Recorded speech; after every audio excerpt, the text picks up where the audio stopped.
They like the chaos. They like the chaos. So when you're able to chaos, let that chaos reign with chaos, let that chaos reign with chaos, let that chaos reign with must reign.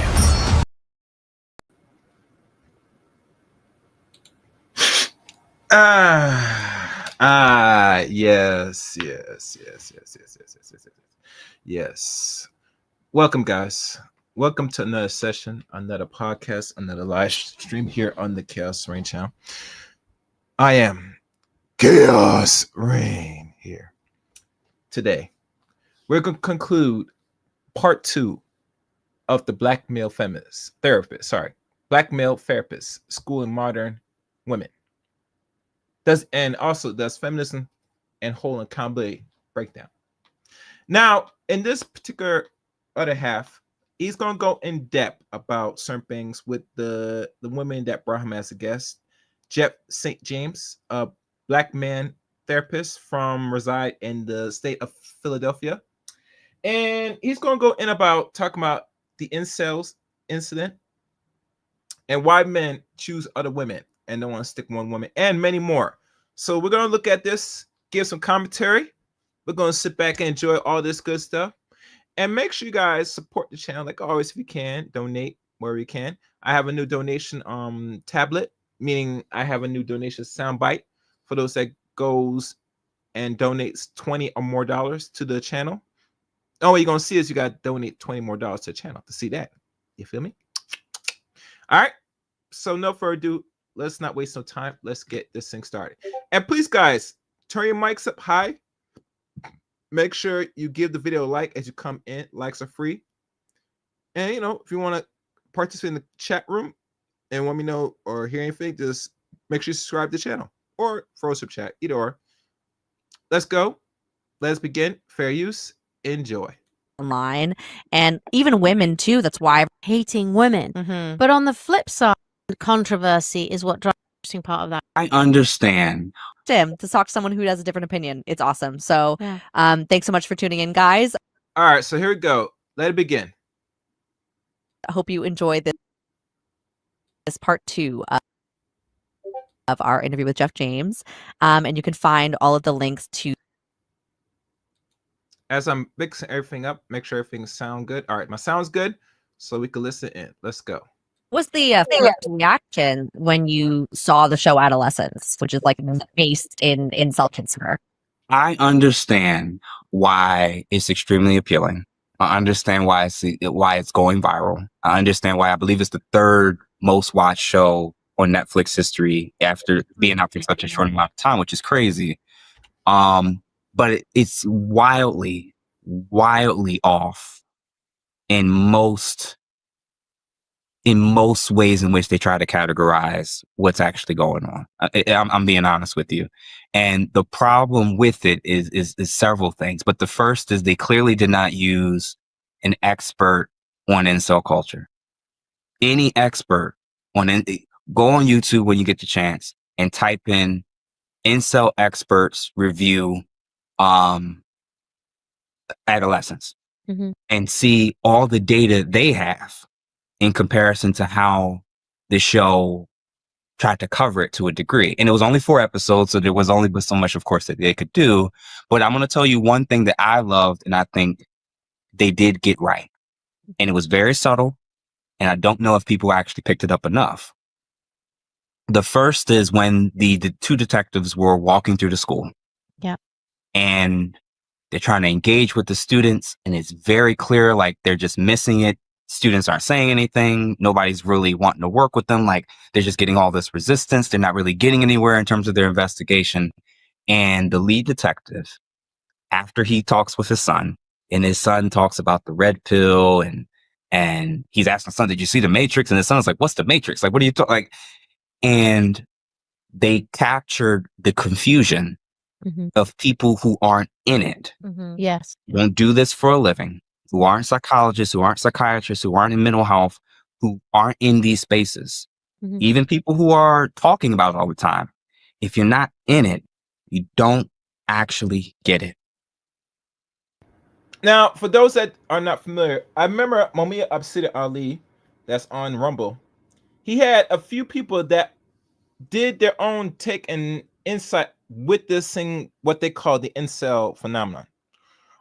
If you want to understand more about that, I think you have to go on his channel to find that out. But he's on Rumble, so he. At the end of the day, I have not watched Adolescence. I heard too much buzz about it, the goods, the bads, and the ugly. Most likely, the more misinformation about it, from what I'm hearing about. So overall, for those that really took that documentary seriously, I think you need to re-examine a lot of things, because when you talk about subjects like that, predominantly are mostly the people that's really incels. Let's be honest, is white people, white men in general. But it's not being factual about the information from what St. James said, because he watched it and they don't have no real people that is well versed into it, study it in its entirety. And you're not gonna expect no one to do no deep research on it, because in their mind, the whole purpose of that documentary is to demonize these men of their options. Personally. And really, men should always be selective now. And I think men should be more selective more than ever now in this Western environment. They should not be just busting it white, shoot up the club on any woman if they get access to. Because not all women is worthy of seeds from how they're behaving right now, in my opinion. But that's not a story. But overall, this thing with the term incels and the misconception and the propaganda of it, yeah, that is somewhat a problem for the general public, especially in America, because let's be honest, society wants most men, young men or men of a certain age, if they're legal age or not, to really just pick the bottom of the drum, the lowest low of women, and make a life and make women wives or whatever out of them. And most men nowadays, if they can't have anything that's pretty fair, decent to someone of their simple expectation or standards, then by all means, they're not going to even give these women that are subpar the dick. And that's the honest truth. So, but let's listen more to this. Fairies. When I talked about that mountaintop thing, you don't know what it's like to be considered invisible and useless to both men and women. You don't get it. You don't know that feeling. I don't care if you're the most unattractive. If you saw the show, what was it? My 400, 500 pound life or something like that, with these people, where they got to get cranes and break down doors to move these people. Why all these women got men? What? Great question. I've always Because she's still, as a woman by default, she's still going to have value with some man. Wow. But at a certain age. She's still, but again, if the first 60 years of you living, you're seen as valuable to somebody, that matters. Versus in comparison, you can go your entire life and be considered a genetic dead end. That is actually so interesting. Yeah. So on the show, these are lead detectives whose job it is to learn, to question, think of things on multiple levels. And they had no idea that there's a subculture of bullying and ostracization amongst not just boys doing this to each other, but on social media, other people who you may not even know also saying things about you, also targeting you. And it's not just the bullying and the tactics, it's also the shaming, it's also the rejection, it's also being seen as invisible. And it's a very, very, very hard way, it's a very hard concept to try to describe to people who, for most of their life, or they have yet to experience what it means to be invisible since they were 14 years old. Right. Yeah. They don't know what that feeling is. And I thought the show did a really good job of the parents didn't see it. Yeah. The detectives didn't know it. But the second piece I thought they got really great was when they found out, oh snap, the kid's being targeted, the kid's being bullied. The victim apparently was a contributing member of this and she was leading the charge. And the things that she would say and the viciousness of how they were treating this boy, I'm not going to say what he did was justified. Spoiler alert for those who didn't watch the show. If you didn't, it's your fault by now. Yeah, exactly. But the callous response that the woman investigator had when he tried to bring it to her attention, like, I think there's more that's going on with this case. And she said, I just want the attention to be on the victim, on the girl. And what I would suggest is there were two victims. It's just that one died. Right. One lost their life and one lost their freedom potentially for the rest of their lives. And what happens is that small little snippet is an example of the larger pool of what's going on. Yes, he did something wrong. Yes, he's the murderer. Yes, he needs to be incarcerated. I agree with all of that, obviously. But the environment that created someone like that, we're so oblivious to the realities and perspectives of what young boys and men are going through. You don't get it that for many men, they don't see feminism. Doesn't matter if they don't have the great working definition of it, their experience of all these people who claim that identity. You don't actually care about equality. That's a woman advocacy movement, or at least was up until recent debates about who can or can't be a woman. But prior to this debate, it's always been, for many people, and particularly many men, it's more so a women advocacy program, which is totally fine. But you cannot say that you care about men and that you're advocating for equality. And I'm going to list these things off, and I wrote them down to make sure I don't forget it. You don't care about mandatory paternity tests. You don't care about paternity fraud. You don't care about male suicide rates. You don't care about equalizing hard, laborious jobs outside. You don't want to equalize that. You don't care about what happens to people that are falsely accused, which is almost always exclusively men.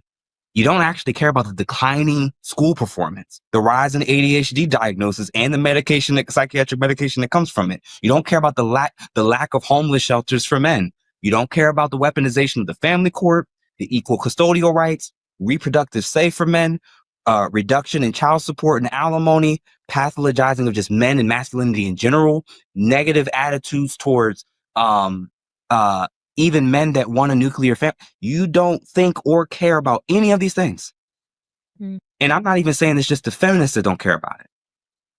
Nobody I'm has. saying most people who don't do what I do don't care about this at all.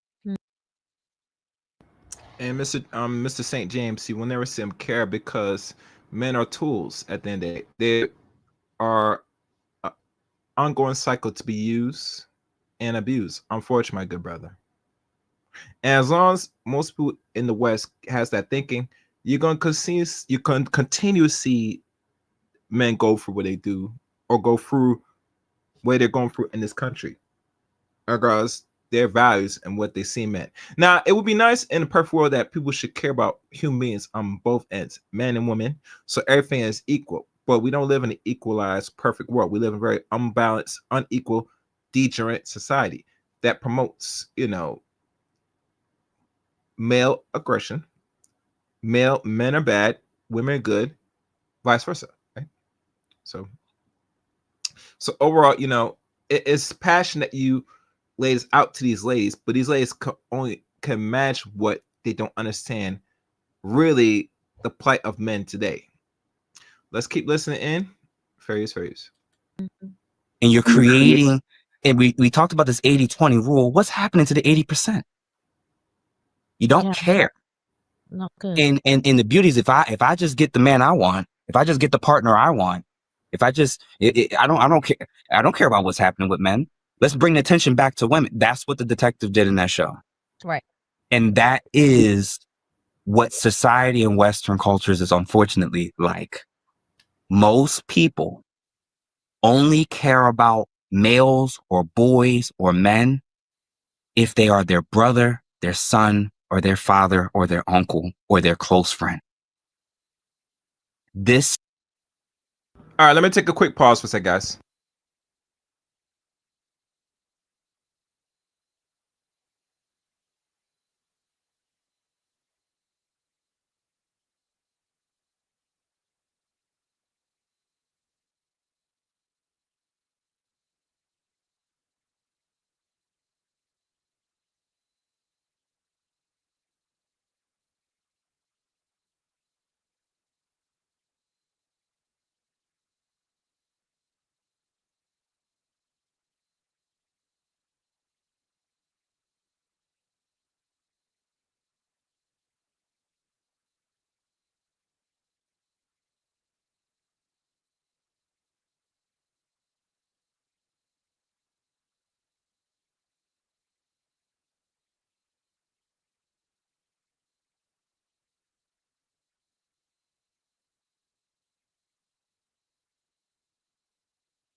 society, in the quest to be fair to women, to improve their rights, allowed the worst representatives Mm. to take it to its furthest extreme. Right. When we talk so much about misogyny, Mhm. most women can't tell you what the term is for a strong distaste and hatred for men. Mhm. What's the term? What's the Misandry. misandry? Mm. Being a misandrist. Mm. Most men's experiences that we keep labeling as incels, we keep labeling as misogynists, their experiences in coworker situations, in the schools, dating, on dating apps, is that a lot of women are either misandrous or they're so reductionistic of men that if you don't have the money, you have no say and you need to shut up. And even if you do have the money, it's happy wife, happy life once I'm in your life. Yeah. I done told my wife, Yes, guys. So you know how it is. You know how it is. Let's continue Ferris race.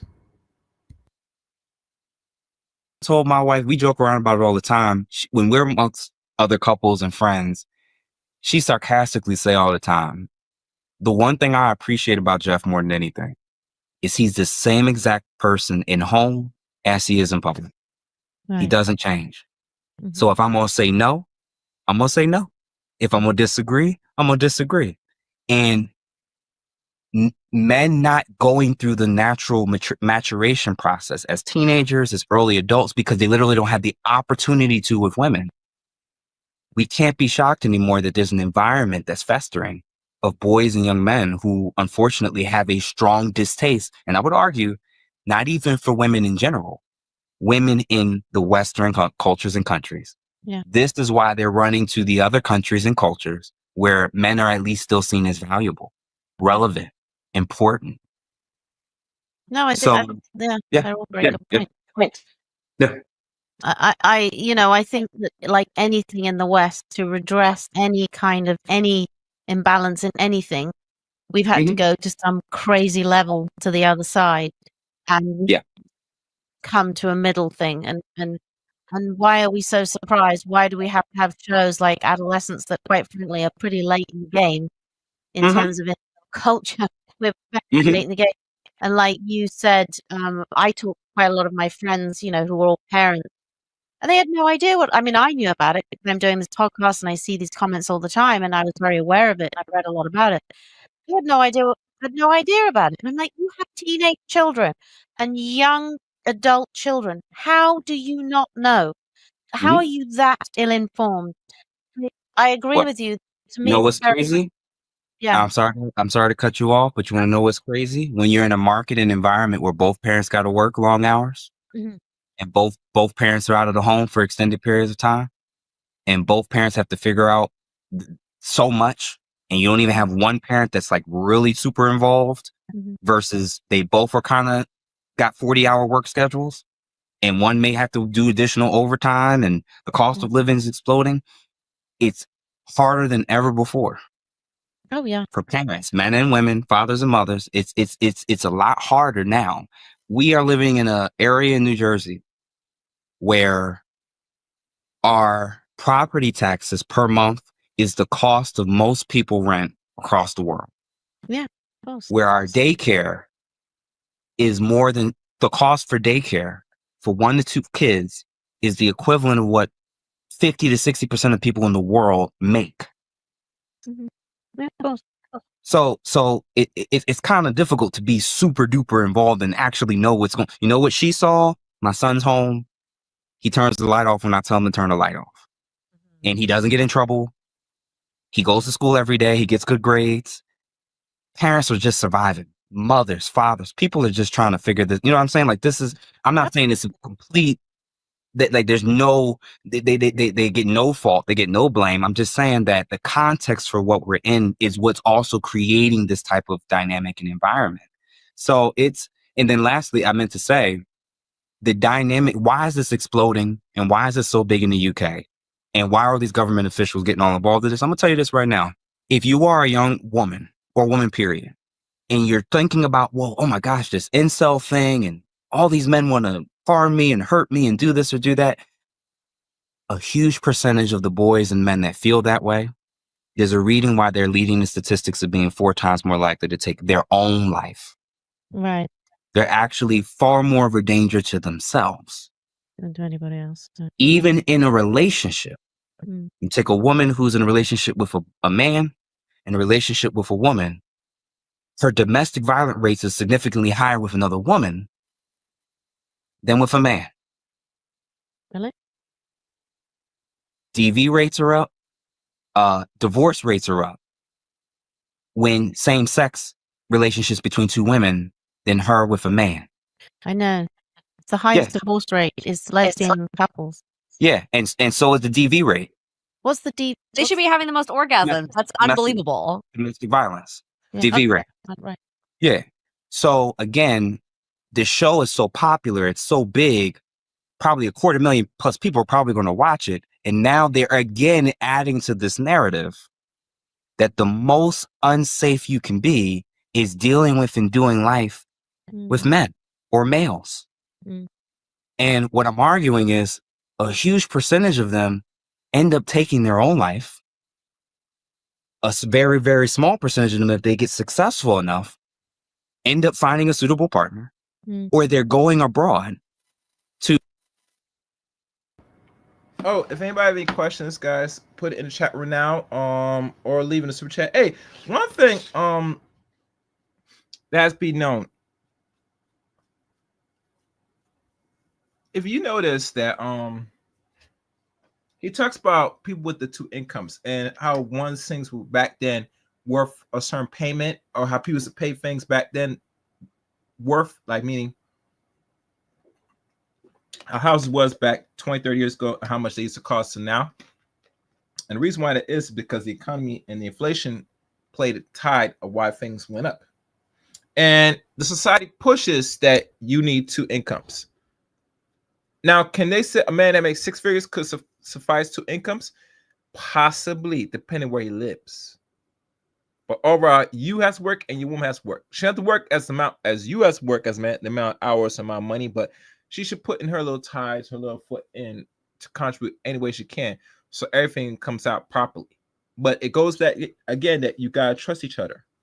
But it's not the point of the conversation. The point is that things going up, and more than one pocket is going to have to suffice regular standard way of living. Let's keep going. Fairies. To find a woman who can meet their needs.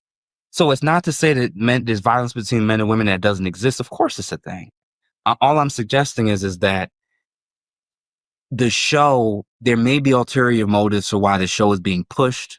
And whenever politicians or celebrities or anybody who's not a normal person jumps in on a wave, always be wary of what's the thing that they're pushing and what's the policy that's going to come down as a result of this. Is this going to be a social media crackdown? Is this going to be a monitoring thing where people have to register their social ID numbers or something in order for them to even have access to a website or have access to the internet? I'm going to argue this. Prime time. It's perfect to push something like this in a political environment when Gen Z and some millennials between men and women are splitting further than they've ever been. And then you have a huge pool of women who are looking for explanations to justify why all these men are splintering off and voting differently than us, thinking differently than us, going their own way, not wanting to marry women. There's got to be some explanation for it. And it can't possibly be because of our decision-making, our hierarchy of what we're attracted to or not attracted to. It can't be us. It's got to be because they're all incels. Right. It's got to be because they just outright hate women. It can't possibly be because there's been an environment that's been telling them that we hate you. Can't possibly be that. It can't be society or culture or the colleges or liberal. It can't be any of those factors, or even how we treat the men who we think don't check off all our boxes. It can't be none of that. It's got to be because of this Netflix series, and now we need a policy to deal with that. Yeah. That's the level of thinking that I want all of us to start to get better at when we watch anything on social media. anything on streaming services, because I would argue much of the things that's impacting us and influencing the quote unquote gender war is not even coming from in here. It's coming from what we're seeing on screens and on these computers. When I walk around in everyday life, men and women still open the door for each other. Mm. A woman's in trouble, men are still going to rush to help her. Mhm. A black man, a white man is hurt in some way. Whoever the race of the person is, they're still going to try to intervene and help them. I'm trying to lift a heavy box. My white neighbor going to come and lift it up. Somebody who's gay or trans, if they need help or support, it's still happening. Hate exists. I know that.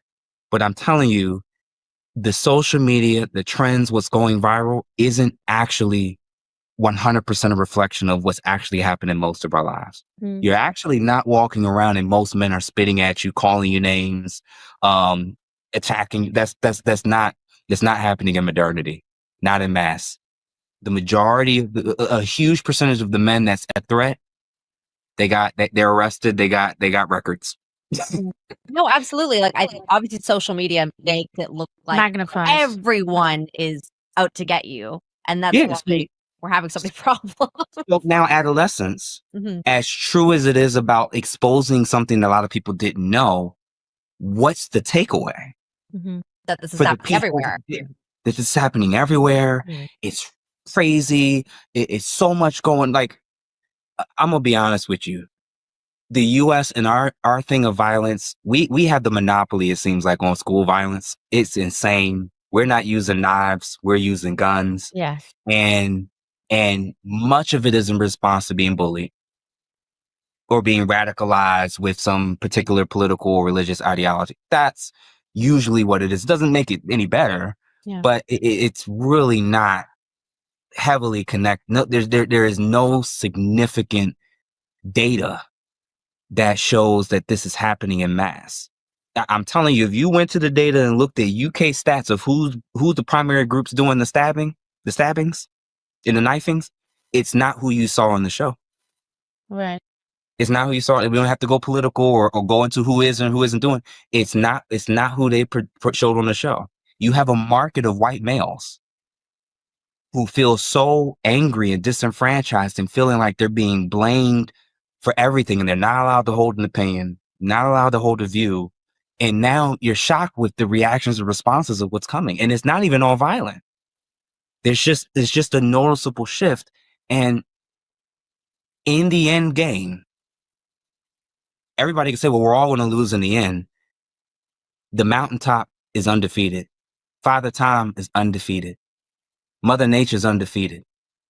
The men post 30 who can figure out how to get what they need in order, physically, emotionally, financially, they have the leverage. The most leverage a woman's going to have is when she's her fittest, youngest, most fertile self. Of course. 100%. I say this all the time. I say this all the time because I hear so often, oh, women are the gatekeepers of sex. And you're like, they are when they're young. When they're young, but you start to, I think women sort of 30, 35, Mhm. you start to sort of, it's not that you're not attractive, but you're not attractive to the same age as men, whereas men can look up or down or Yeah. along. Whereas Yeah. women, the older we get, we can only look up in age or down in age. Mhm. I mean, I always say to my husband, if But you know why you only look at more up? And here's the funny thing.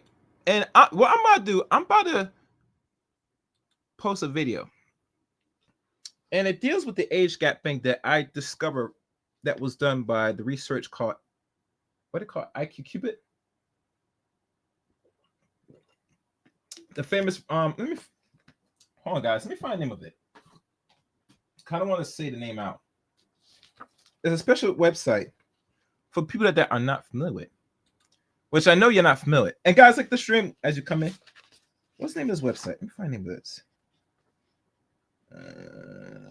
Where is it? Okay, Cupid. My fault.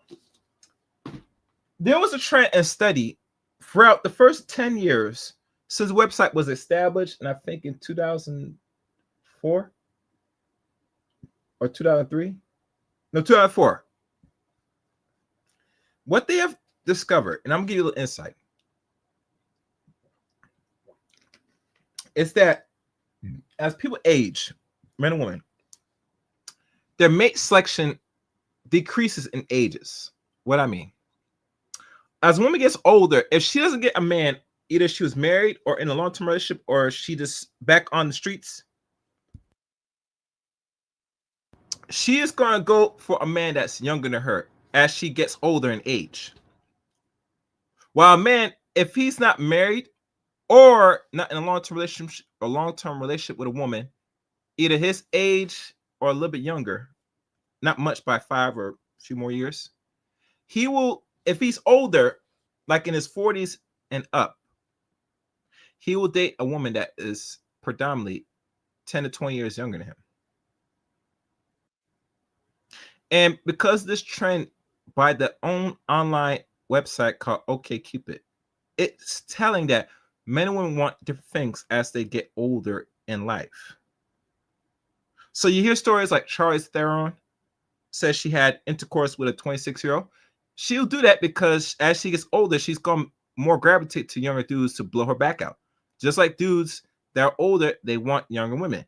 This is not some unknown phenomenon. This is actually done by Coros science in mating.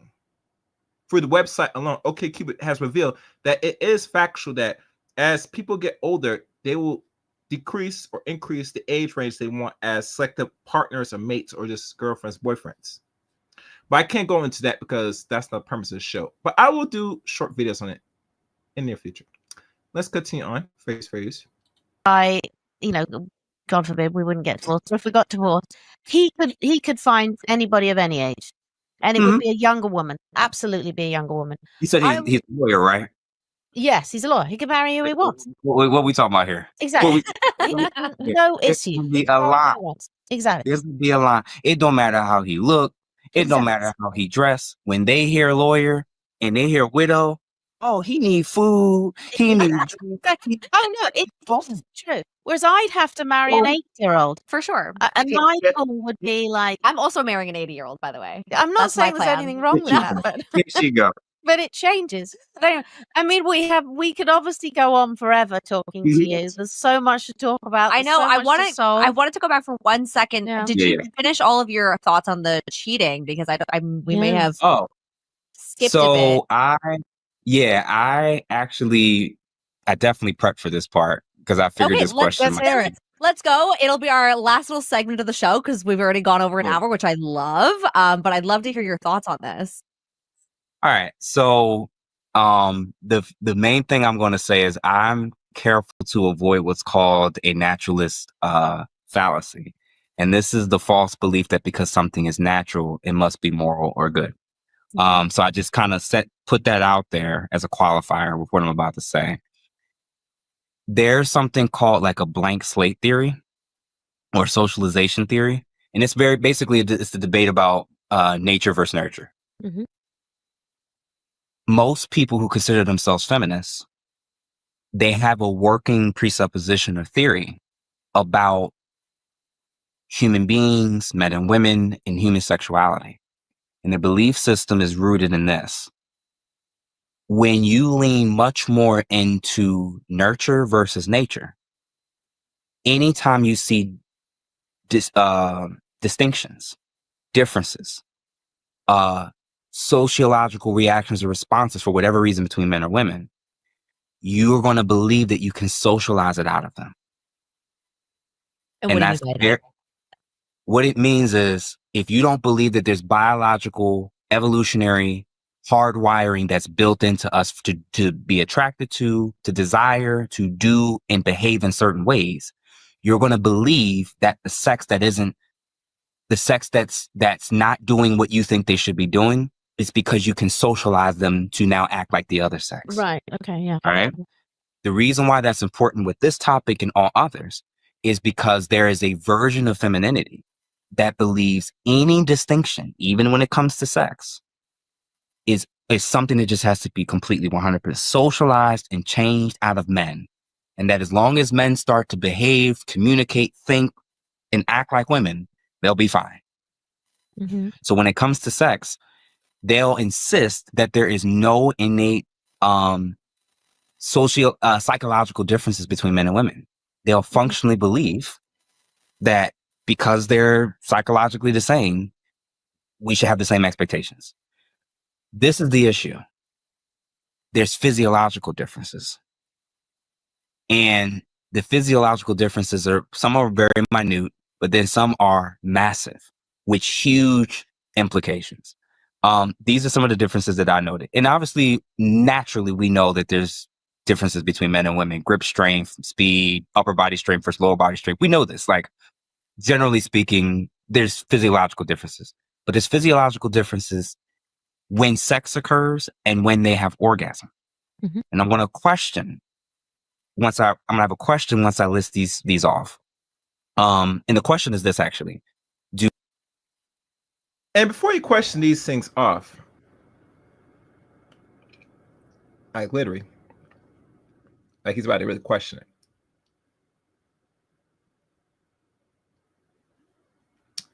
We all know that sex is very vital to the human experience.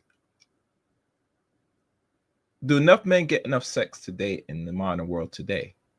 Is a real direct question that needs answering. And I would say personally, most men today don't get, in my opinion, very little sex now in the 21st century, right? And the reason why I say this is because sex today, and we're going to go there, is something that not every man qualifies for, since we're living modern age, for people that don't know. And because we don't know this, women have more easy access because they're the pickers who gets sex. They're the ones that will have the greatest access. So when I hear this nonsense from typical women, modern women generally, saying that most men get access to more sex, no, most men are not getting most sex or getting enough sex or a lot of sex. Because if that was true, you would not see most men today complain about gaining access to women, much as looking for wives. If that's the desire. Most men, let's be honest, don't get or qualify or get the sex that they think rightfully deserve.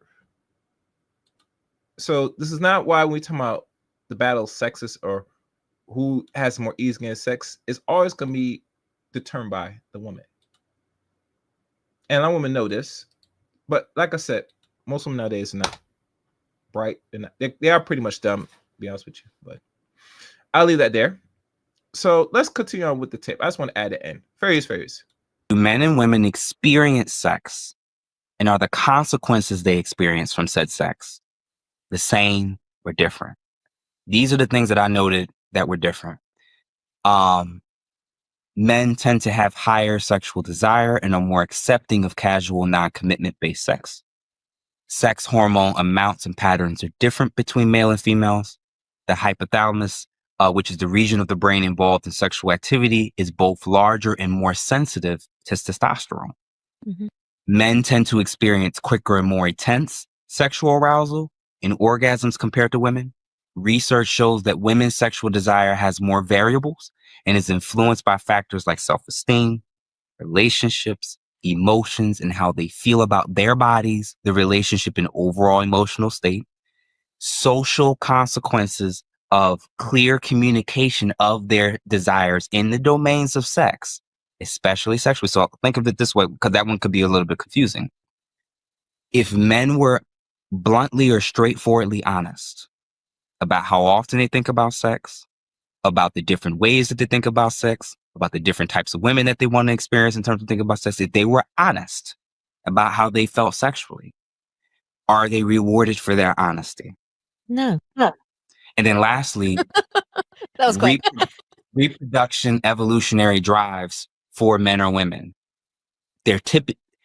You are the product of thousands, if not tens of thousands of years of one side of a person or one set group trying to survive and procreate and mate select in a certain way, and the other group you're the product of a person who kept people who kept sowing their seed. Mhm. And the question is going to be like, well, wait a minute. If there's all of these evolutionary, biological, physiological differences, and men and women clearly don't even experience sex, let alone orgasms in the same way, I don't know. Actually, I do know, but I'm just saying it facetiously. I don't know that in the quest to be like men, that's actually been a net benefit to most women, especially after 40, 50 years of this experiment. That doesn't mean that men are justified to cheat. It seems to suggest that at least their biological hardwiring has designed them to better be able to be okay with doing it. Right. I mean, I totally agree with that. Like, Did that go over your head for those that listen? Or shall I rewind it back? I think that'd be better to rewind that back because I think repetition is key. So I'm rewind back so it makes sense to y'all. We'll rewind back 31 minutes. Let's go. Some are very minute, but then some are massive with huge implications. These are some of the differences that I noted. And obviously, naturally, we know that there's differences between men and women, grip strength, speed, upper body strength versus lower body strength. We know this. Like, generally speaking, there's physiological differences, but there's physiological differences when sex occurs and when they have orgasm. Mhm. And I'm going to question I'm going to have a question once I list these off. And the question is this actually: do men and women experience sex, and are the consequences they experience from said sex the same or different? These are the things that I noted that were different. Men tend to have higher sexual desire and are more accepting of casual, non-commitment based sex. Sex hormone amounts and patterns are different between male and females. The hypothalamus, which is the region of the brain involved in sexual activity, is both larger and more sensitive to testosterone. Mhm. Men tend to experience quicker and more intense sexual arousal and orgasms compared to women. Research shows that women's sexual desire has more variables and is influenced by factors like self-esteem, relationships, emotions, and how they feel about their bodies, the relationship and overall emotional state, social consequences of clear communication of their desires in the domains of sex, especially sexually. So think of it this way, because that one could be a little bit confusing. If men were bluntly or straightforwardly honest about how often they think about sex, about the different ways that they think about sex, about the different types of women that they want to experience in terms of thinking about sex, if they were honest about how they felt sexually, are they rewarded for their honesty? No. And then lastly, that was quick. reproduction evolutionary drives for men or women. You are the product of thousands, if not tens of thousands of years of one side of a person or one set group trying to survive and procreate and mate select in a certain way. And the other group, you're the product of a person who kept people who kept sowing their seed. Mhm. And the question is going to be like, well, wait a minute. If there's all of these evolutionary, biological, physiological differences, and men and women clearly don't even experience sex, let alone orgasms in the same way, I don't know. Actually, I do know, but I'm just saying it facetiously. I don't know that in the quest to be like men, that's actually been a net benefit to most women, especially after 40, 50 years of this experiment. That doesn't mean that men are justified to cheat. It seems to suggest that at least their biological hardwiring has designed them to better be able to be okay with doing it. Right. I mean, I totally agree with that. Like, men are built to sex. And women So are we're both built to have sex, but men are better built to do meaningless sex. right. Right. What came with the sexual revolution and liberation, we have to acknowledge, was the opening the door for loveless sex, Well, men are built to populate the earth. for commitment-less sex. Mhm. And men are biologically hardwired to be better built with doing that on a regular basis. And nothing feels like wrong for him to do it. He doesn't have to know your name. Mhm. He doesn't have to know anything about you. He just has to find you attractive. There's so many more social cues. There's so many more cues that a woman, is this safe? Is if something happens, is he going to harm me in some way? There's so many other things that's innate in there. No one had to tell her these things. And so for me, it's less about whether it's right or wrong. And it's more about, in the quest to be progressive and modern and this and that, are we ignoring biological reality at the potential risk and demise of women? I would argue that the greatest victims of this experiment that we've been doing, loveless, commitmentless sex, recreationally, number 3 on the list is the men who can't get access to it. Number 2 on the list are women who are single and can't find a suitable partner, who are looking for long-term commitment in monogamy in a market where the men who get the options don't have to give that. Mhm. Number 1 on the list is children. You don't even have to be a celebrity. You have guys that look like me whose experiences with women will rival kings and monarchs from previous times Mhm. before they turn 30 or 35. That's the reality. Mhm. You're in a market where things are not equal. They're never going to be equal. Our equality starts and stops with our value as human beings. I'm not equal to another man. So what made you think like there's men who do way better than me, make way more money than me, is way more respected, and men that don't? We're not equal. We only are equal as human beings. Nothing else about what we got going on makes us equal. So when you try to be equal to a man and you try to dictate what's going to happen in this market, I'm going to be honest with you. You got 2 choices. Part of the other reason for why some men will cheat is because they don't have the option to do so. What's the reward for the guy that no woman is checking for? You don't have the option. You don't even have the option to cheat. No woman checking for you. You're not that attractive. You got lucky with getting with some woman who wanted to settle down or settled for you. And part of the reason why you're so faithful is because it's fairly easy when you don't have women that's constantly trying to poach you and steal you from your wife or girlfriend. Sure. Mm. What about the men who are like actively, even if they aren't like, let's say not bad, Mhm. what about those men who are actively looking to cheat? And like Mhm. cheating is hard nowadays because people consider cheating as porn. People consider cheating as Mhm. talking to someone. Make sure you guys to like, comment, subscribe to the channel. I got 13 people watching. I can use more likes. Hit the like button. Likes free. Go ahead. Let's continue. Various. Media. You know, there's a lot of layers of cheating nowadays. Yeah. Yeah, I would say this, and this is going to be funny because my group, we talk about this stuff all the time. As a woman, part of the reason for why it wasn't ultimately just your decision in the past was for this very reason.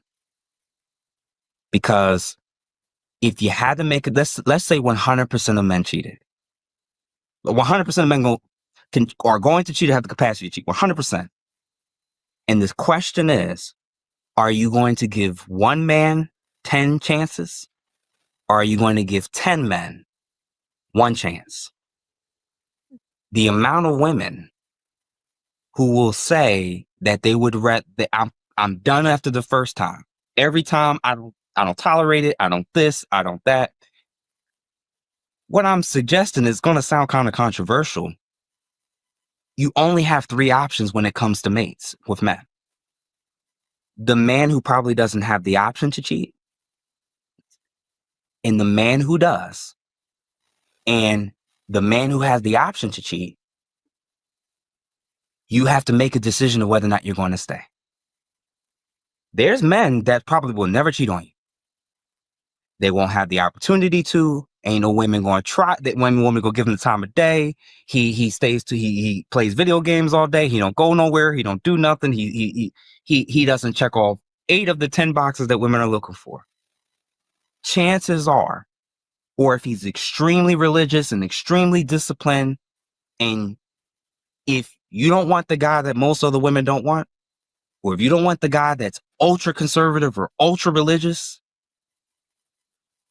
you got to deal with the men that potentially have the option to cheat. And then you have to decide between that group, is this the type of man that I'm willing to give my name to, give children to, marry, and stay with, even if something like this happens? That's the choices. Mhm. The guy that you're probably 99% confident won't, and the guy that may or may not, and you got to decide if you're going to stay with. What's the guy? It's going to sound horrible, but what's the man that you're willing to saddle and set yourself up with, to where either he doesn't do it, if he does, you'll stay, or he does, but you'll never know or find out about it. Cheating in private. That's the only option, Mal. Cheating in it's cheating with play. Cheating with play. Like, the whole point I'm making, it's a stark reality is, you're in a modern world where the pool of men that you're even interested and attracted to, you have a global market of competition of women who also think he's attractive. No, I agree. Like, it is a very weird place that we're in right now, because people have so much opportunity to cheat. And in my experience, dealing with a lot of men through all ages, Mhm. most of them cheat. And so it is very interesting to me when I see a man who doesn't cheat or has no interest in cheating. And that was like my ex, who was seriously a very kind man. And he is, if I say so myself, he is one of the top guys. He's He's good very looking, he has a handsome, great yeah. job. He had no interest in cheating. But That's I 'cause he think had you.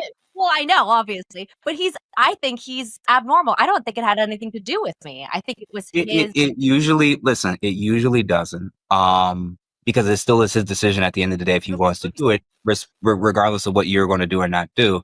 But you got to remember, he's still an ex. Well, I didn't. but like, No, yeah, what I'm saying is that didn't help him right. in the grand scheme of things. Right, That you're right. didn't ensure that you would stay. You're right. And that's the thing that I don't think. What's the best way to say it? Oh, just say it anyway. We can take it. We'll see more on our What it audience, but yeah. comes to, so many of the bad boys, so many of the cheaters, so many of the guys who constantly are running through women were at one time the dutiful good boy. Mm. A lot of them, you aren't born a bad boy. You see who gets the attention. You see who ignores you. You see what happens when you get a little taller, get a little more bass in your voice, grow a little bit of a beard, and the dynamics change. Totally. You see how they change towards you once they suspect or see that another woman is interested. You're seeing this stuff. And if a woman's ex, all her exes cheated on her, do you know the hell I'm going to go through to try to be the guy who does everything right, and the crap I got to go through? And I'm like, well, what is this thing where all the guys who do an X, Y, and Z, they get all the options? There is this thing of, like, even when it comes to attraction traits, you all value experience. We don't. So Experience in like Sexually. sexual experience. Yeah. So when he's a virgin, I don't care how admirable he is. If you found out he was a virgin, had no experience with women whatsoever, he goes down a couple points instantly. If he finds out you only had 1 or 2 boyfriends, oh my gosh, I got to get her off the market immediately. You don't want to know, listen, you don't want to know the number, but you're paying attention to certain things and knows, oh, he has a few exes. He has some women that are his girlfriends that he's cool and comfortable with. He's very comfortable around women. He's very charismatic. That only comes with practice. For sure. That only comes with experience. So you're saying, should men cheat because it doesn't matter if they don't? I'm saying that what you're labeling and calling cheating is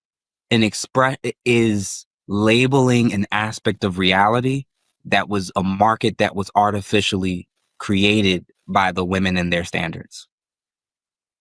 So, for instance, if most modern women in Western countries demand monogamy, and many human cultures throughout civilization actually was okay with polygyny because they factored this part in and you don't.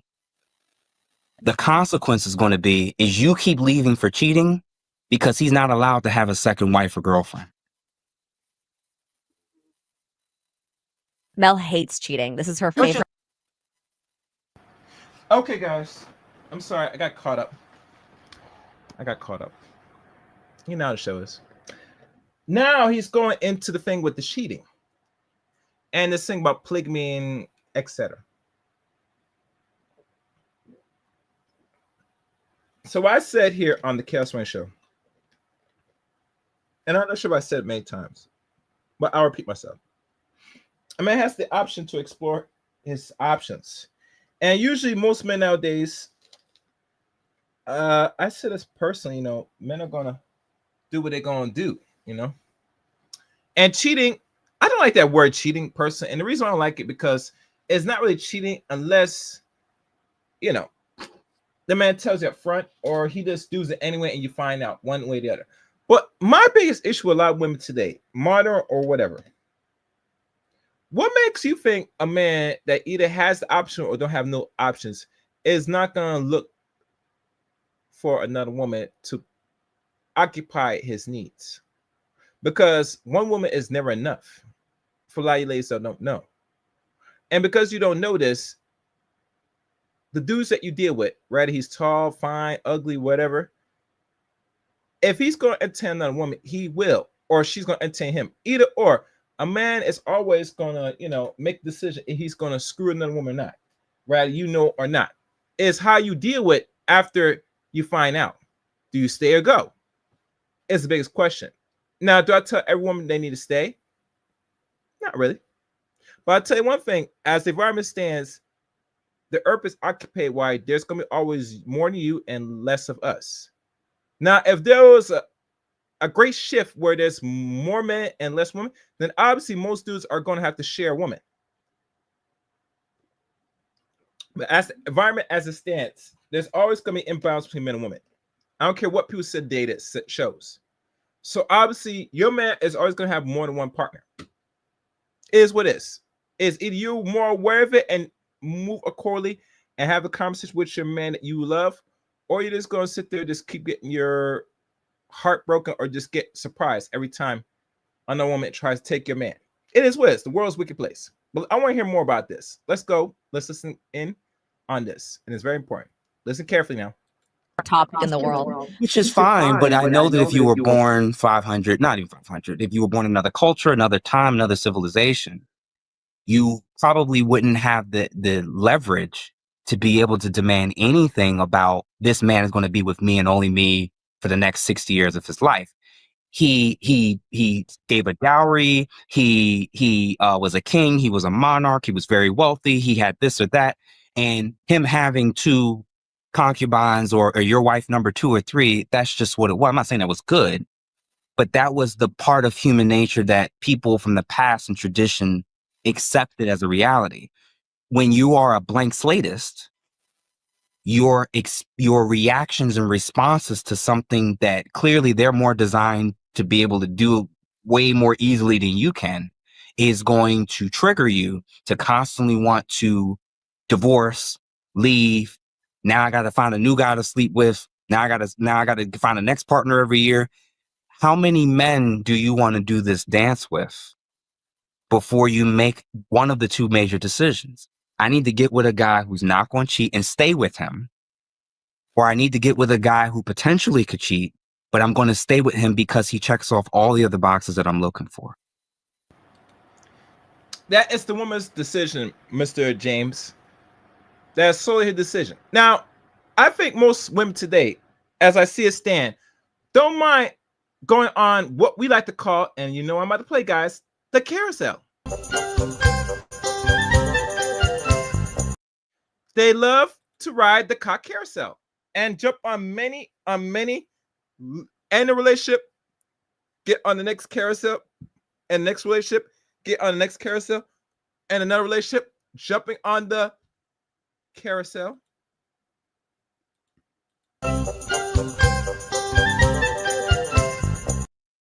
And it's an ongoing, never-ending story.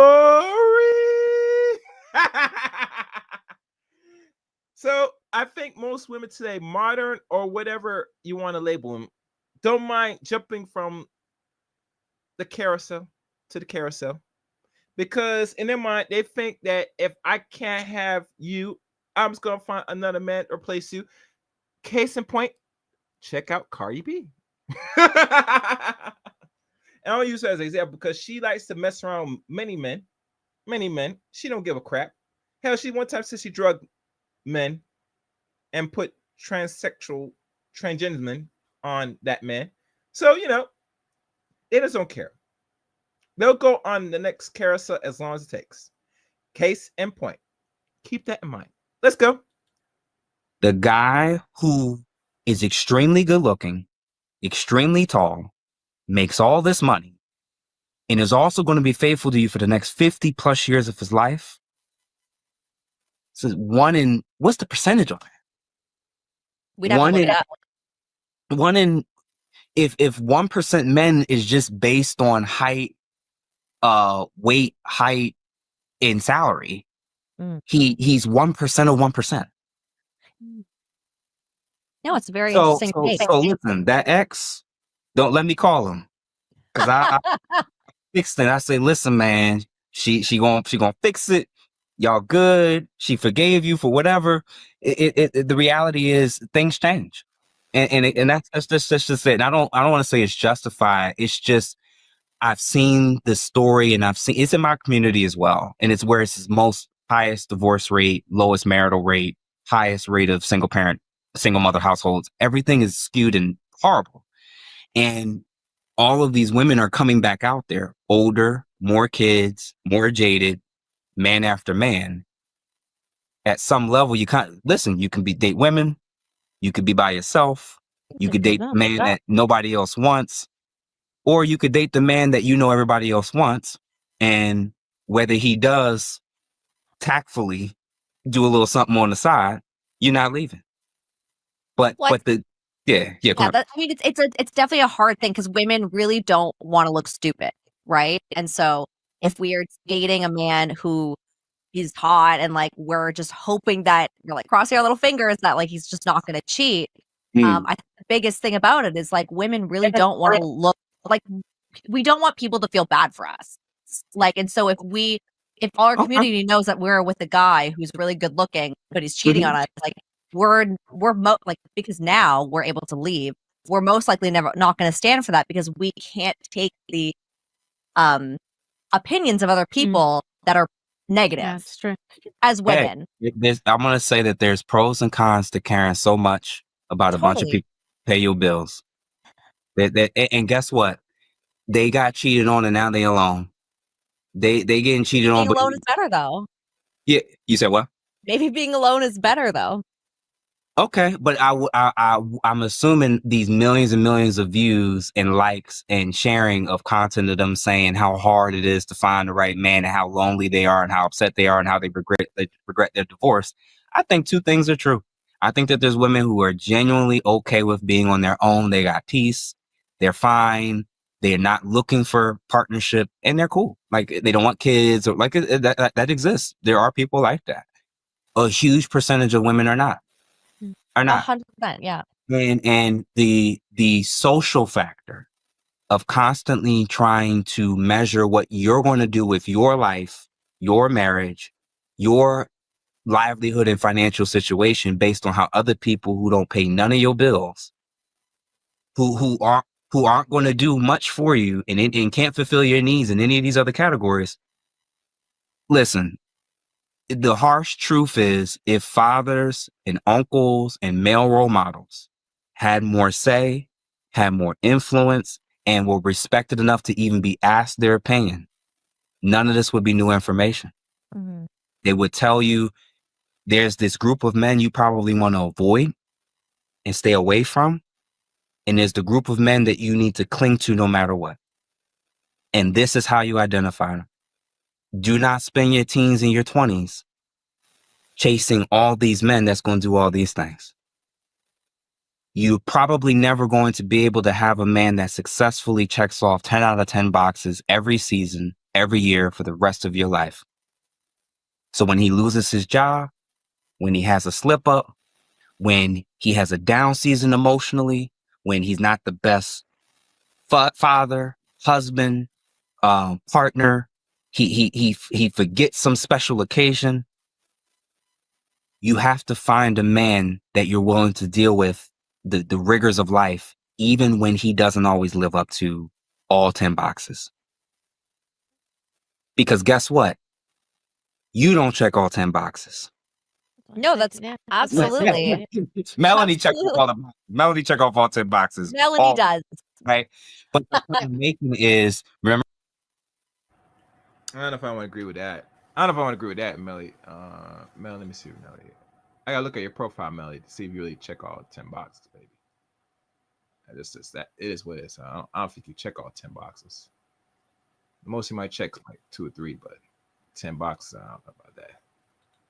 That's a little bit too much information, in my opinion.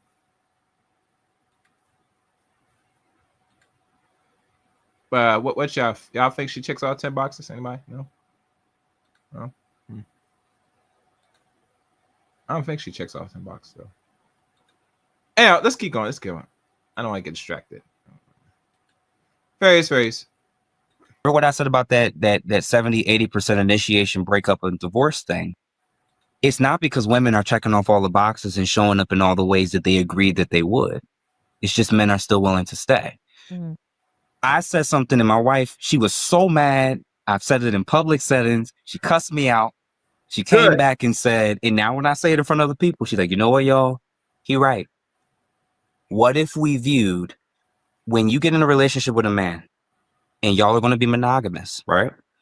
And you agree that the only person he's going to have sex with, both now and pre-marriage, during marriage, for the rest of your lives, the only way he's going to have a sexual outlet is through you. And you arbitrarily decide for a couple weeks, for a couple months, for a few years, that for whatever reason, I'm not feeling it. I'm not attracted to him anymore. I don't love him anymore. I'm not this, I'm not on that. When he steps out of the relationship and he's moved away from the agreement to practice his sexual exclusivity with just you, that is cheating.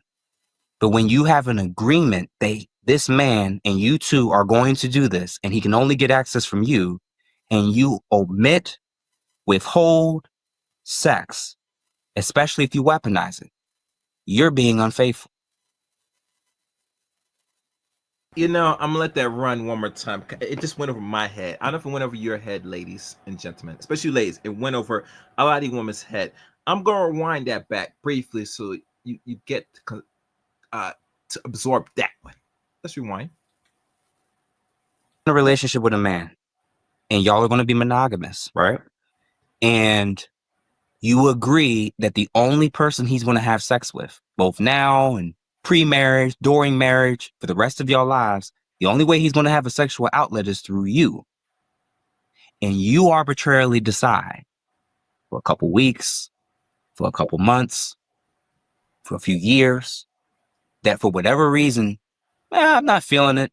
I'm not attracted to him anymore. I don't love him anymore. I'm not this, I'm not on that. When he steps out of the relationship and he's moved away from the agreement to practice his sexual exclusivity with just you, that is cheating. But when you have an agreement that this man and you two are going to do this, and he can only get access from you, and you omit, withhold sex, especially if you weaponize it, you're being unfaithful. And you arbitrarily decide for a couple weeks, for a couple months, for a few years, that for whatever reason, I'm not feeling it. I'm not attracted to him anymore. I don't love him anymore. I'm not this, I'm not on that.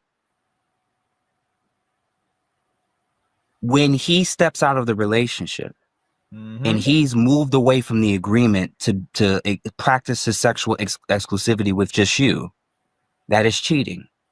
But when you have an agreement, this man and you two are going to do this, and he can only get access from you, and you omit, withhold sex, especially if you weaponize it, you're being unfaithful. And you arbitrarily decide I'm just rewinding back for one a more couple time. weeks, for a couple months, for a few years, that for whatever reason, I'm not feeling it. I'm not attracted to him anymore. I don't love him anymore. I'm not this, I'm not on that. Mhm. When he steps out of the relationship and he's moved away from the agreement to practice his sexual exclusivity with just you, that is cheating. But when you have an agreement, this man and you two are going to do this, and he can only get access from you, and you omit, withhold sex, especially if you weaponize it, you're being unfaithful. And the reason why I played that more than once, no, it was lengthy, but I want to stay home into what the guy's saying. You made an actual agreement ordained by God, allegedly, because that's where we get our so-called learnings from the Christian faith, or if you're Muslim, same thing. That's agreement that to death do us part, all those vows, all that stuff. It means something. That's you had an ordained order to fuck the shit out of your husband. And I'm gonna use the word F for the time being. If your dude or your husband taps in your shoulder, or he just one day he's in the shower and he sees you, you give him his towel and he grabs your arm, draws right into the bathroom, you know what time it is, sweetie. And anytime you negate or don't want to give him some, now there are some limits that you shouldn't give him some if you're not feeling well or whatever. And now if you can't satisfy him with your box and he still wants it, then you're gonna have to improvise if you need to. But overall, if you have a good conversation and you're in a good mood with your husband and you have a conversation, he will understand for now. Shortly. But still, it is your rightful duty to screw the living hell out of your husband. You gotta make sure his balls are drained. One way or the other. I'm not sure how you're gonna accomplish it, but you need to accomplish it, goddammit. Don't be them type of stush, stingy, why, where you say you don't feel attracted, you're not sexually aroused, all this stupid stuff.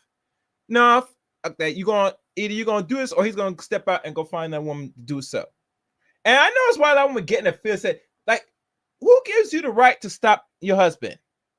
Since when they did that, Sway? And hello, how you doing, Mr. Gregory Scotland? Welcome to the channel. Make sure you guys support the channel at the super chat or cash app. Anything $20 or more of a super chat, you get a special thank you video clip from me. But overall, who said you're in the right mind to, because you don't feel some way or you just not attracted, that you should still be comfortable that your man should not get sex with you? I'm not sure what world you live in, but that's not the reality for most men. And I hear too many stories. I hear countless stories of men that have intercourse with a wife for years. And a lot of men will laugh at other men that's married to his wife, notice his wife not bang him. Ain't that something? But a lot of people said a lot of men that's not getting sex with wife, they should not divorce him. I said that. See, a lot of men, we gotta be honest. We take L's on an everyday basis, right? Maybe take another bigger L if you're not getting your needs met in the bedroom with your wife, right? Then maybe it's rightfully in your right mind to send her off her way with the walking papers. Give her that pink slip. Or like I'm seeing called your what do you call it? Your walking papers? Yeah. A lot of men need to start doing that now. Because there's no way how you should be as a man that's doing what you should be doing as a husband. You should be in a sexless marriage. I rebuke sexless marriage. if you don't want to attract to me or no sleep me, and I'm not getting it, and I'm not gonna fight you, I have the right to divorce your ass. I don't care how much I got to pay out. And now you look at the marriage data today, it's not much as it used to. It ain't gonna get any better now that this is going on. So let's keep going. Let's keep listening. I'm not calling y'all time. Let's listen more into this. This is a good conversation. Fairies. Yeah. And what if men broke up with women and girlfriends and wives when they're sexually unfaithful for more than 2 weeks? I 2 bet the weeks. data. Yeah. And not for physical, child labor or some physical situation, just because. Just because that's. What if men left relationships with all these women that are being sexually unfaithful? That is the equivalent for us. You are being unfaithful when you obligate this man to only come to you for sex, and he can't have access to it because you've weaponized the ability for him to do it because he didn't take out the trash, because he didn't get the right flowers, because he wasn't romantic enough, because of this or because of that. When you're tired, your ass still go to work.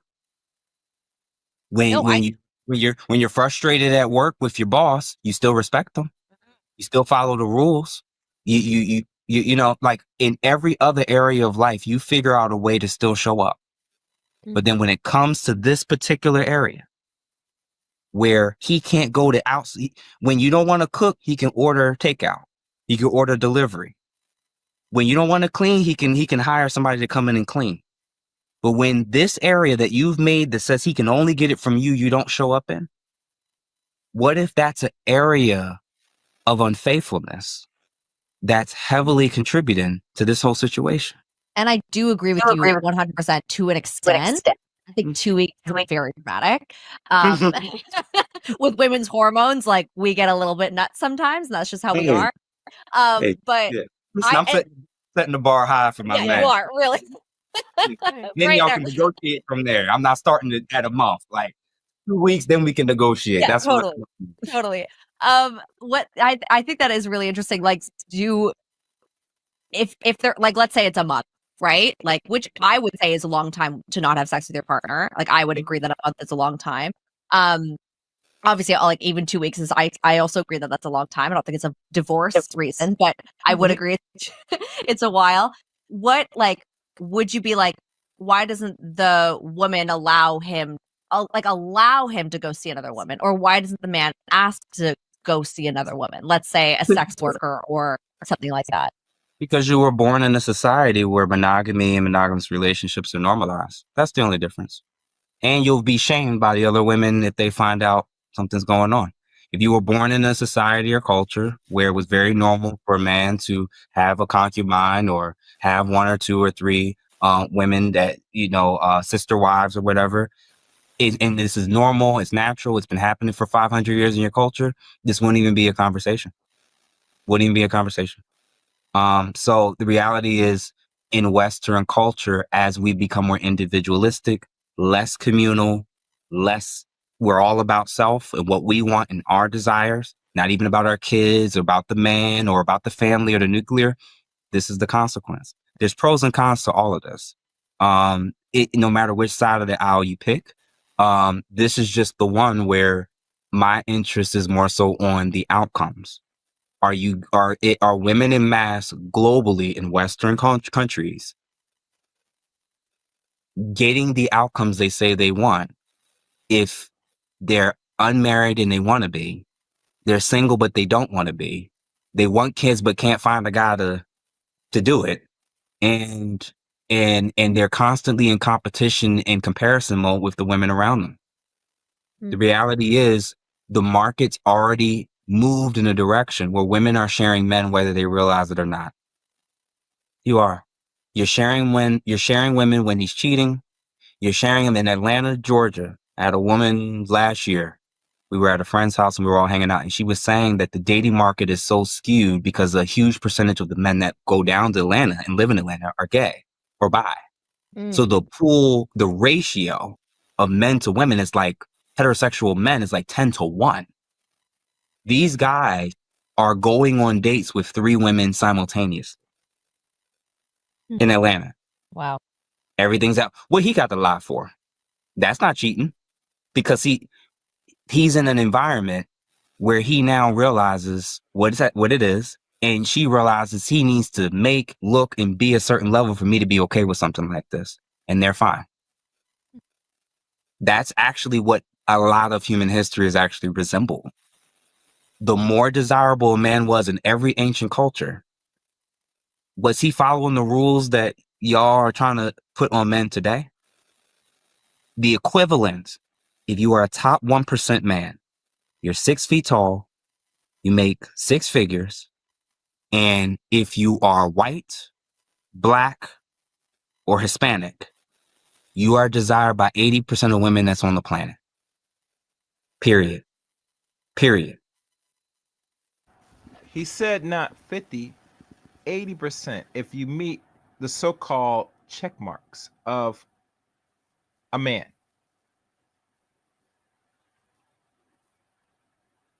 Now, we all know the average height for men today is like roughly 5'9", maybe 5'10" between. Average height for women in the West, so just in general, is either between 5'3" or 5'4", and even go as low as 5'2". So if you're a woman and you're not even like 5'7" or above, maybe a 6-foot man would be good. But we're talking about average. And I know that people talk about they don't want to deal with average, they want to do above average. But most human beings are not above average. If we want to use that word above average. Most people are average and maybe go as far as maybe below average. To be a above average person, you have to be exceptional and you have to be lucky.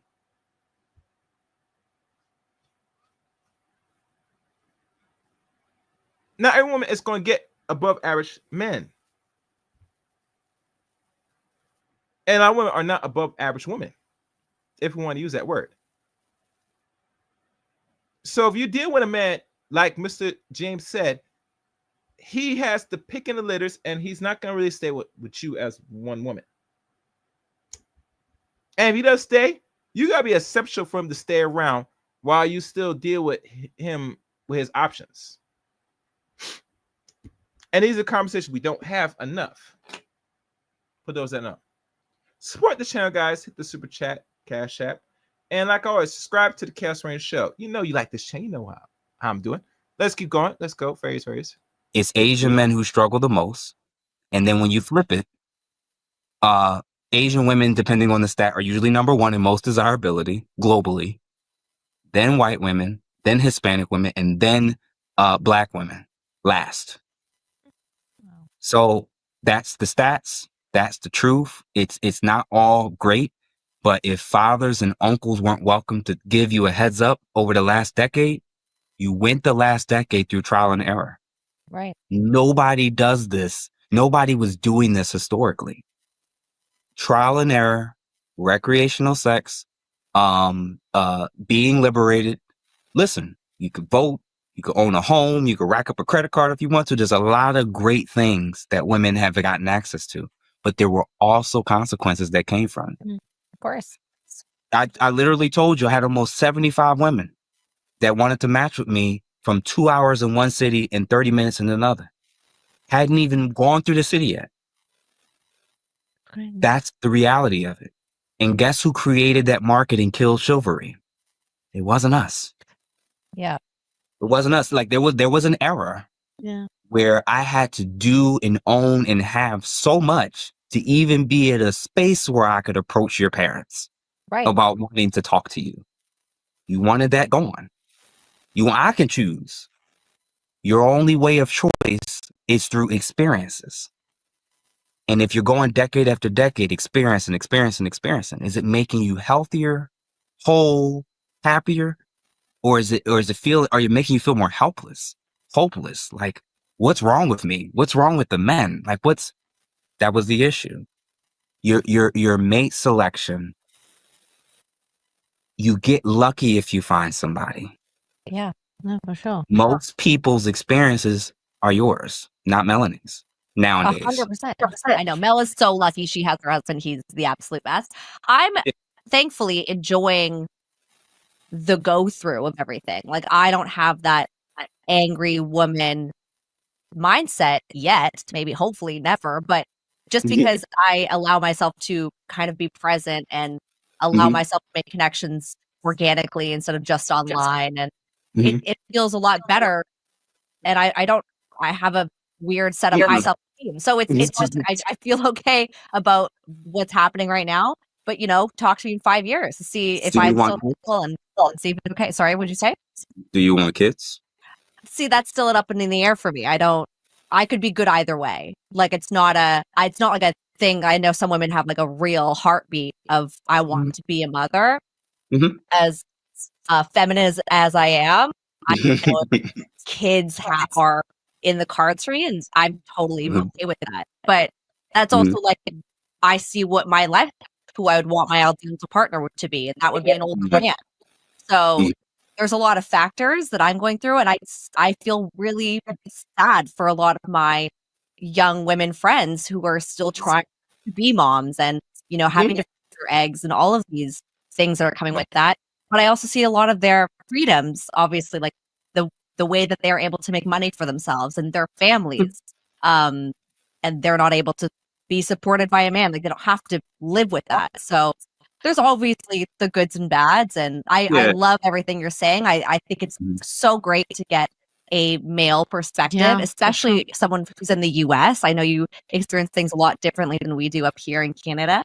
But it's been really great. I know we've gone a little overtime, which I love. And I really want to say, just appreciate everything you've given us. I know we've obviously talked a little bit about this. We do ask this of all of our guests that we have on this podcast, and it's just in the spirit of telling truth.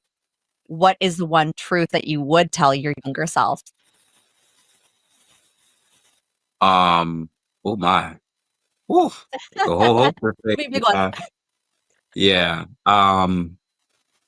One truth that I would have told myself. Use my 20s to be the best version of myself. Because when I hit 30, I have the freedom and flexibility to do what I want in life. I would have told myself something along those lines. I think I wouldn't have spent as much money. I don't think I would have wasted as much time. I don't think I would have been as consumed with women and distracted by women. I think I would have used my 20s way more appropriately to learn, to grow, to build, and be at a much further place financially if I had that level of focus in my 20s. Yeah. I love that. Thank you. That's great. The 20s is the best little part of your life. You're growing the most, and we usually get the knowledge when we're in our 30s, right? So it sounds crazy. But your 30s is your 20s with money. Yeah, I've heard that quite a bit, actually. It really is. And if you did that, there's nothing you couldn't do that in your early first 5 years of being 30 that you could have done in your 20s, but you have way more money, way more wealth, and way more access to a whole host of everything. Yeah, absolutely. If I and many people I know probably had approached things differently. Usually by 28, I'm like, all right, I got to get myself together, kind of thing. And a lot of guys, that's their case. So I appreciate you too for hearing all the good and bad things I was saying. No, great. I really do believe that we and I think a lot, and there's so much polarizing ideas right now, and the most important thing I think we can do is talk to someone with a differing opinion. And so it's so great for you to be on this podcast. I know, we don't want to disagree too much. We love hearing another opinion, and I know you work in this space, so it's very interesting for us to hear. And we would love to have you on again. I know we have so many more questions for you, and I'm sure our audience will have way more questions as well that they can they did DM us, and they can also DM you as well. But yeah, so great. So great to chat with you. Thank you so much for your time, and it's so good to get a different perspective. It's very healthy, I think. Yeah. We don't have to agree, but we should listen to each other. And I don't mean you specifically, I mean any groups. Just for goodness sake, just talk to people, and then maybe you'll figure it out rather than just being so rageful. Yeah, like I said, thank you both genuinely. And I loved it. I'm sure you two will rewatch it and be like, I hate him now. Like we'll No, see. Absolutely no, not. no. Look, we talked to you for 2 hours. We didn't hate you. Yeah, yeah. You know what it is? We'll also see how men respond to Yeah. the less favorable things I said about them, about you gonna keep complaining and whining, or you gonna actually change and adapt. The women aren't going anywhere and they ain't changing. Yeah. So, the reality is it's on us as men. If we want to improve our lives and have better outcomes, we got to look inward. So my hope is that both sides kind of look inward, and myself included, I've had to make some really, really significant changes to get to the place and point that I am now. And my biggest regret as a man was all the women who I had access to sexually that I may have unknowingly impacted their expectations Mm. and impacted their level of dissatisfaction with the men that came after me. Oh, one thing I do want to say, in regards to the 20s to 30s, not every young person that is in their 20s now that's born in 2000, right? Or those that's born late 90s, right? That's going to be turning 30. You're not going to always achieve everything you want in your 20s. But it's always a good thing, if you knew the information or are not aware of this information now, that you should strive to be as productive as possible in your 20s. Best of your ability. Now, I'm not saying you should go grind and kill yourself. No, I mean productive. Always being something, doing some things different, Have fun here and there, but always do things that will better your growth as a young man, young woman in your 20s. Whether it's some financially or whether you are bettering your mind, your intelligence, which I strive more to do the intelligence while doing other things with yourself, including improving your health, your body, etc. And use time management better. I would say that would be the better direction most people that's in their 20s should be more focused on. You should always strive to balance in those precious years, those years now. Be this one now, because once you do turn 30, it'll be just autopilot on what you should be doing, and it's an easier transition to accomplish it more because you were more well prepared and disciplined in your 20s. That's one thing. Everything if young people should strive, that's the thing they should do more, in my opinion. All right, this is gonna wrap up. Let's continue. That's my biggest Wow. regret ever. When you're young, when you're a teenager, it's all about, did you get her? Did you get the body count? Did you do this? Did you do that? When you get older and you realize the market you're talking about, you contributed to. Right. That takes a huge amount of self-reflection, though. So I really applaud you for that, because not a lot of men have Yeah. are able to do that for themselves at this point. So Yeah, and the experience is cool and all, but it made everything substantially harder. Relationships, faithfulness, consistency, the mindset of wanting to quit versus stay. Like you're hardwired based on your track record, right. and it's a daily grind to go against evolution, biology, society, the culture. It's the constant grind to try to be better than you were yesterday as a man. And my hope is that, being a guy that maybe some people will think, well, he doesn't look too bad, he ain't too ugly. I'm telling you, the market is crazy. And the things I'm kind of giving you a heads up about, if I was your older brother, uncle, a friend, this is the harsh reality of what it is, and how men who have money, who are decent, good looking, or really good looking, this is the world the world is their oyster. And I really, really want everybody, the men who aren't there and the women who still want to find a partner, you got to go on with eyes wide open. And my hope is that through podcasts like this, I can have some type of positive impact to where people, men and women, could just make overall better decisions, and that families can kind of get back together and stay together. Love that. Oh, that's very nice. Really love that. Thank you so much again, Jeff. Obviously, we'll plug you at the beginning. We'll plug you at the end. If you want to just remind everyone where they can find you, if they would like to, for your socials and your podcast. Awesome. I'm gonna try to see what I could do to make this happen. with my good brother from Philadelphia. This is a good show. That was a good interview. And he did many more interviews, and I think I might post on my community tab if you guys want to let me look into most of them, and we have a conversation or breakdown on the rest of his main appearance. I think Mr. James made his rounds with the good Miss Cure this week, so I think he's got more podcasts to go. I'm not sure if he just now started with YouTube to get monetized and grow quickly. I'm not sure what direction that is, but I'm gonna try to get him on. Maybe I should look into getting him on. Maybe. I'll see what I can do. I guess no one is. Well, I was gonna drop the link, but look on, no one's not participating in the chat room, so I guess everybody's liking the stream more than anything else. So let me take a look one more time. Just looking at some things. Yeah, everybody's just watching the stream. His name is Jeffrey James. I'm going to try to see what I could do to look this brother up and bring him on this podcast. There's no guarantee I can get him on the show, but I've known throughout my history of getting people on my platform, I was somewhat pretty much successful. So we'll see, guys. We'll see. I got to have him on because I want to sit down and have a conversation with this man himself. He's well-versed. He's very calm, subtle.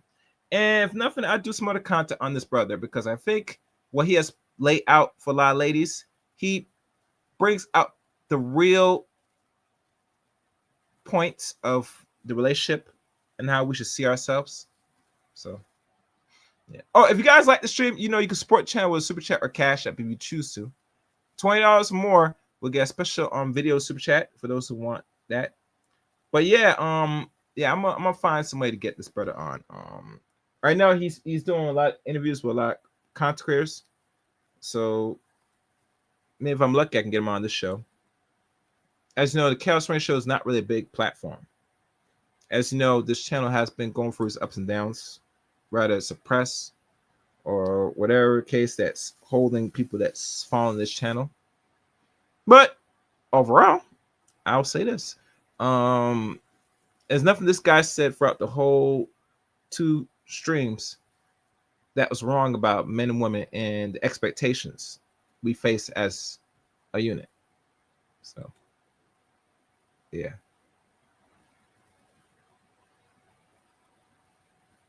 What's this? All right, guys. Let me end it here. I thank everybody for watching today's stream. I'm looking forward to hearing y'all in the comment section of this one. Your thoughts and opinions of this stream. If you guys want me to do more content on Mr. Jeffrey James, St. James, let me know in the comment section. I might post in the community tab, but looking for your feedback to see what you guys think about it so far. I'll look forward to reading in the comment section here. The links to follow me are in the description in the chat room below. You can follow me on Twitter at ChaosRain7. You can add me as a friend on Facebook, Eric Ray on Facebook. You can also join my Discord service as well. Follow me on Rumble, CRain23 Rumble. And last but not least, become a member of the Chaos Rain Show. Membership got perks, so please become a member of the Chaos Rain Show today. Thank y'all for watching today's stream. I surely appreciate it. Until next time, and I mean till next time, the Chaos Rain.